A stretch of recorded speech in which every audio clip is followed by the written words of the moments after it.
안녕하세요. 반갑습니다. 허재삼 작가입니다. 오늘 제가 여러분들께 소개해 드릴 책은요. 윤재윤 작가님이 지은 소라는 책입니다. 먼저 작가 소개를 해보겠습니다. 윤재윤. 30여 년 동안 서울중앙지방법원, 서울가정법원, 서울고등법원 등에서 법관 생활을 하였고 춘천지방법원장을 마치고 퇴임하였다. 비행 청소년을 돕는 자원보호자 제도, 피고인에 대한 양형 진술서 제도를 창안하여 전국 법원에 시행하게 되었고 법이 치유력을 가질 수 있다는 믿음으로 틈틈이 신문과 잡지에 재판과 사람에 대한 글을 써왔다. 네, 머리글을 한번 보겠습니다. 10여 년간 우리 집 식탁 벽에 붙어있던 글자다. 딸아이가 초등학교 3학년 때던가 선생님이 숙제로 자기 집에 가운을 제출하라고 하였다.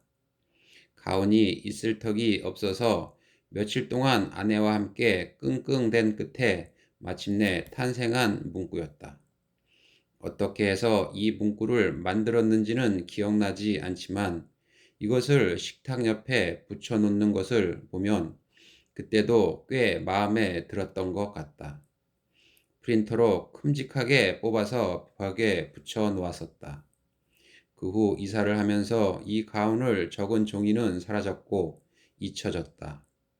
그런데 이번에 이 책을 내면서 제목을 정하느라고 애를 먹고 있었는데 딸아이가 이 얘기를 듣고는 선뜻 이 문구를 내놓는 것이 아닌가. 아마 자신에게 이 문구가 가훈 비슷한 의미가 있었나 보다. 새삼스레 이 문구를 곱씹어 보니 나름대로 뜻이 있는 것 같아. 오랫동안 이 세 글자를 벽에 붙여놓고 지냈던 것은 우연이 아니라 사실은 10년 이상 도배를 하지 않았던 게 결정적 원인이었다. 우리 집 분위기와 나름 연결되어 있었기 때문이 아닐까. 이 책에 실린 어줍잖은 글들의 밑바닥에 흐르는 공통분모를 나타내는 문구도 될 수 있을 것 같고 이런 우여곡절 끝에 이제 이 문구가 옛 식탁벽에서 책표지로 이사를 하여 세상에 나오게 되었다. 이 문구를 제목으로 정하고 사전을 찾으며 글의 뜻을 다시 생각해 보았다. 작을 소. 이는 적을 소의 뜻도 갖고 있다. 조심하다라는 뜻도 있단다. 작게, 적게, 조심스레 마음먹고 행하라는 의미이겠다. 본디소. 꾸미거나 덧붙이지 아니하다. 바탕, 질박의 뜻이다. 아무런 빛깔도 없다는 의미에서 흰 빛깔을 뜻하기도 한다.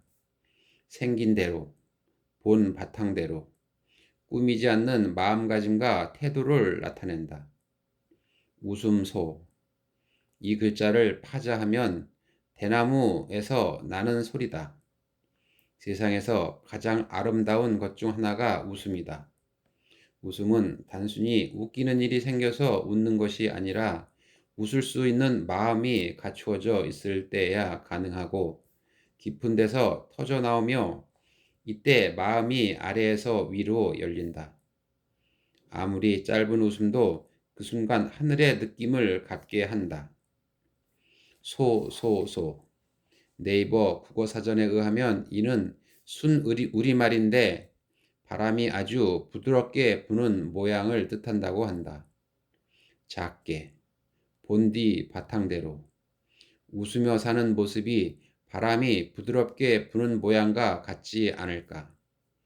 대나무 숲에 바람이 불 때 소소소 소리가 나는 것처럼 우리는 늘 자신에 대하여 너무 무겁게 생각하고 요구하며 살아가는 듯하다. 우리를 둘러싼 정신적 생태계도 답답한 기운으로 가득 차 있다. 이럴 때일수록 스스로 짐을 가볍게 하고 자기에게 웃어주는 소의 마음을 가지면 좋겠다. 독자들께서 이 책에 실린 글들을 소소소 읽어주시기 바란다. 천사들이 날 수 있는 것은 스스로를 가볍게 여기기 때문이라고 하지 않는가.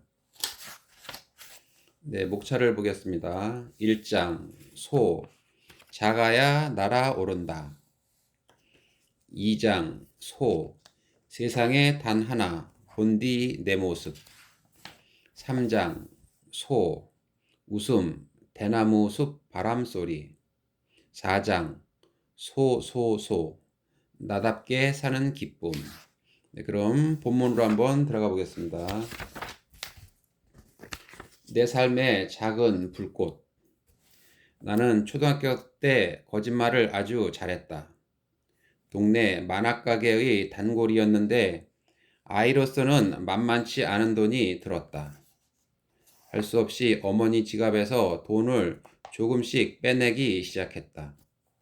어머니가 눈치채지 못하도록 꺼내는 동전과 지폐의 구성까지 신경을 쓸 정도였다. 어머니로부터 만화가게 출입금지령을 받은 후에는 만화가게에서 돌아오는 길에 어머니에게 어떤 거짓말을 해서 알리바이를 만들지 고심하였다.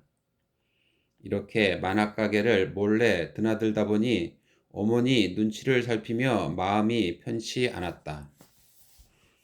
내가 초등학교 다닐 때는 중학교 입시가 있어서 5학년만 되면 본격적으로 시험 준비를 시작했다.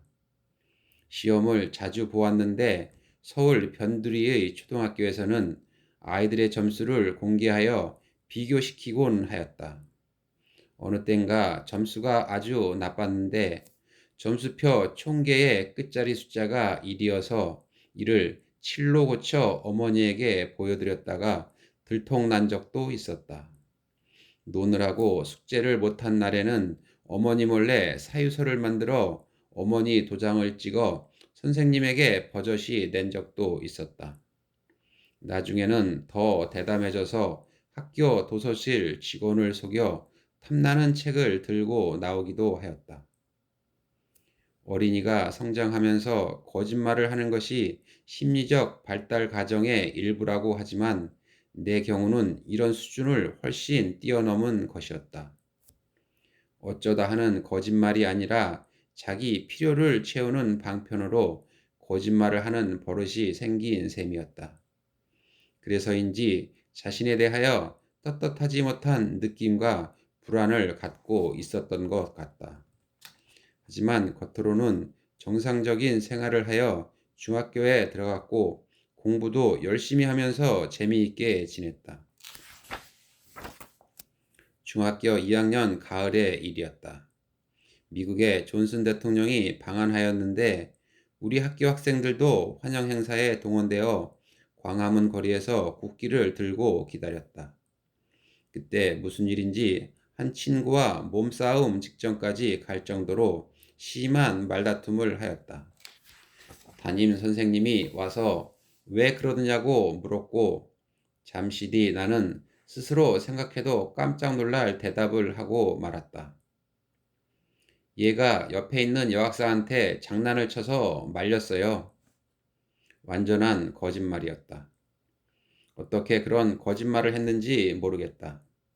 나는 담임 선생님의 귀여움을 받는 반장이었고 그 친구는 말썽꾸러기여서 혼내주어도 된다고 생각한 데다 거리에 들뜬 분위기까지 더해져서 그랬던 것일까.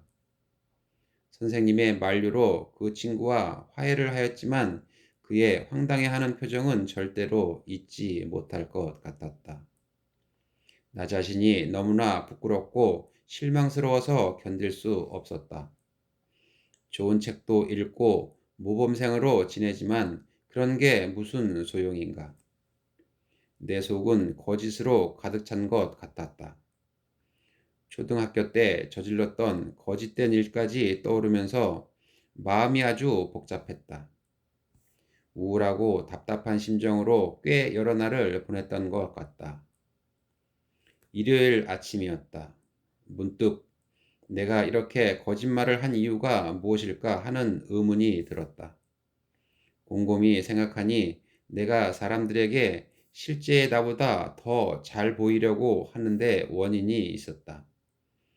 담임 선생님에게 더 잘 보이려고 친구에 관하여 거짓말을 했고, 내 점수가 다른 친구 것보다 높아 보이려고 점수를 고친 것이 아닌가. 사람들 눈에 들려고 거짓말하는 것이 정말 비겁한 것이라는 생각이 들었다. 그 순간 거짓말을 하고 살기에는 나 자신이 훨씬 귀한 존재라는 확신이 밀려왔다. 다시는 거짓말을 하며 비겁하게 살지 않겠다고 굳게 마음먹었다. 내가 행동한 대로 내가 책임지면 된다. 남이 뭐라 하든 어떠냐. 용감하고 떳떳하게 살자. 나의 두 다리에 힘이 들어가 단단해지면서 땅에 두 발로 굳게 선 느낌이 들었다. 우울하던 기분이 사라지고 빛이 다시 비치는 것 같았다. 그날부터 새로운 마음으로 다시 일어날 수 있었다. 나이가 들어서도 가끔 그날 아침을 생각한다. 그 후에도 여전히 실수나 허영심으로 과장된 말을 하고 후회하는 경우가 있지만 적어도 고의로 거짓말은 하지 않았던 것 같다. 거짓말을 하기에는 나 자신이 훨씬 귀하다는 느낌이 줄곧 나를 지켜주었다. 누구나 자아에 대한 의심과 불안을 겪는데 진실과 정직함을 가져야 이 과정에서 성장할 수 있다는 것을 깨달았다. 그 아침에 14살의 소년이 어떻게 이런 결심을 할 수 있었는지 알 수 없다. 다만 스스로가 이런 생각과 느낌을 만들 수 없다는 것만은 확실하다. 사람의 깊은 중심에 하늘과 연결된 존귀한 부분이 있는데 내가 여기에 연결되었던 것이라고 짐작할 뿐이다. 하늘에서 어린 소년이 일어나라고 작은 불꽃 하나를 보내준 것 아닐까. 30년 만에 온 편지. 법관으로 일한 지 30년 가까이 되어간다. 많은 사건을 겪고 처리하였는데 마음에 유독 선명하게 남아있는 것이 하나 있다. 그것은 사법연수생으로 검사 시보를 할 때 사형집행을 직접 목격한 일이다. 1980년 12월 어느 토요일 아침, 나는 서울구치소 사형장의 찬 공기 속에 서 있었다. 잠시도 견디기 힘들 만큼 무겁고 긴장된 분위기였다. 얼마 후 교도관들이 창백한 얼굴의 청년을 양쪽에서 붙들고 들어왔다. 강도 살인죄를 저질렀다고는 믿기 어려운 온순한 얼굴이었는데 떨리는 목소리로 피해자에게 사죄하며 어머니께 죄송하고 신앙을 전해준 교우들에게 감사한다고 유언했다. 교도관이 얼굴에 가리개를 씌우고 의자에 묶으면서 공포감을 덜어주려고 할렐루야를 외치라고 했다. 그 외침은 잠시 후 덜컹 하는 소리와 함께 사라졌다. 한 인간의 생명을 끊는 절차로는 너무나 간단했다. 다음 사형수는 하얀 얼굴의 40대 여인이었다. 남편을 독살한 죄였다. 온몸을 와들와들 떨다가 차분한 목소리로 신앙 고백을 하고 앞에 청년과 비슷한 모습으로 죽음을 맞았다. 마지막 사형수를 기다리는데 갑자기 힘찬 찬송가 소리가 들리는 것이 아닌가. 30대 남자가 들어서는데 얼굴이 밝고 씩씩해 보였다. 두려움을 전혀 찾아볼 수 없었고 삶의 회한이나 죄책감마저 정리한 평화로움까지 느껴졌다. 올가미가 목에 걸린 마지막 순간에도 저 먼저 갑니다. 안녕히 계세요. 라고 말했다. 교도관들이 눈물을 흘리며 흐느꼈다. 세 사람 모두 교도소에서 가톨릭 영세를 받았고 성품이 바뀌어 새 사람이 되었다고 하였다. 나 역시 눈물을 참을 수 없었다. 그 순간 세 사람은 그 자리에 있는 어느 누구보다도 순결한 사람임이 틀림없었다. 그럼에도 과거의 죄 때문에 현재 정결한 사람의 생명을 빼앗는 것이 정당한가? 죄와 벌, 죽음, 믿음에 관한 혼란으로 가슴이 터질 듯 하였다. 그날의 충격이 너무 커서 나는 오랫동안 이 일을 아무에게도 이야기할 수 없었다. 입을 여는 순간 그 의미가 사라질 것 같아서였다. 20년이 지난 후에야 사형장의 세 사람이라는 짧은 글을 쓸 수 있었다. 죽음을 코앞에 둔 순간에 잘못을 뉘우치고 피해자에게 사죄하며 심지어는 기쁨까지 표현한 그들의 행동에 관하여 존엄이라는 말 외에 달리 표현할 길이 없었다. 그 후 법관이 되어 흉악한 범죄자를 여러 번 재판하였지만 어떤 죄를 저질렀건 인간으로서 존엄하다는 사실을 잊지 않았다. 그런데 작년 말 모르는 분에게서 편지를 받았다. 40여 년간 교도소의 종교위원으로 봉사하면서 사형수들에게 신앙을 전하고 어머니처럼 돌보아온 여성이었다. 그녀는 내 수필집 우는 사람과 함께 울라에 수록된 사형장의 세 사람을 읽고 깜짝 놀라서 편지를 썼다고 하였다. 내 글에 의사의 시신 검사를 끝으로 사형 집행 절차가 끝났다. 구치소 정문을 나서다가 세 사람을 도와주던 가톨릭 신도 여러 명이 기다리는 모습을 보았다. 모두 안타깝고 슬픈 표정이었다는 부분이 있는데 그 신도 중에 자신이 있었다는 것이다. 사형 집행 후 세 사람의 시신을 인수하여 장례식을 치러주고서도 그들이 어떠한 모습으로 사형장에 들어갔을까? 어떠한 모습으로 죽었을까? 걱정을 많이 하였는데 내 글을 보고 이제야 마음이 놓인다고 하였다. 나 역시 놀랐다. 세 사람이 평온하게 죽음을 맞을 수 있었던 배경을 알게 되니 비로소 마음의 빈 칸이 채워지는 것 같았다. 여자 사형수는 세네 명이 윤리하였고 유달리 부끄러움을 많이 탔다고 한다. 신앙생활을 열심히 하였으며 강제로 헤어진 외동딸을 보고 싶어 했지만 가족이 거절하였다고도 하였다. 죽은 후에는 파란 제수복 대신에 흰 옷을 입혀달라고 부탁해서 하얀 수의를 입혀 입관하였다고 하였다. 사형장에서 보았던 그녀의 마지막 표정이 더 뚜렷해지는 듯했고 가슴이 아려왔다. 나의 글은 그들이 사형당할 때의 마지막 모습을, 그 편지는 그 전후의 사정을 서로 전해줌으로써 세 사람의 이야기가 완성된 셈이다. 그날 구치소 정문에서 그녀와 내가 스쳐갈 때 30년 후 세 사람에 관하여 이러한 이야기를 나누리라고 상상이나 했을까?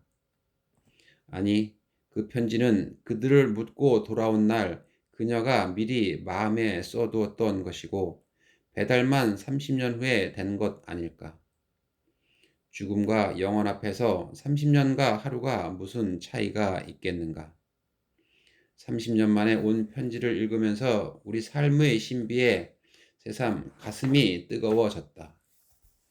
우리 삶에 상처와 죄와 어두움이 있지만 동시에 이를 이기는 용서와 치유와 빛이 있다는 것을 알았기에 법복을 벗으며 나는 이틀이 지나면 30년 6개월간 공직하였던 법관직을 떠난다.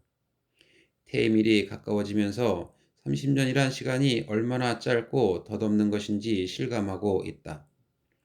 법복을 처음 입고 법정에 들어서던 순간이 어제 일처럼 생생하다. 며칠 전에는 법복을 입고 법정에서 기념 촬영을 하였다. 소매의 올이 풀어진 낡은 법복이지만 마치 처음 입는 것 같은 느낌이 들었다. 네, 오늘 저는 여기까지 읽어드리고요. 다음 시간에 새로운 책을 가지고 또 찾아뵙도록 하겠습니다. 네, 감사합니다.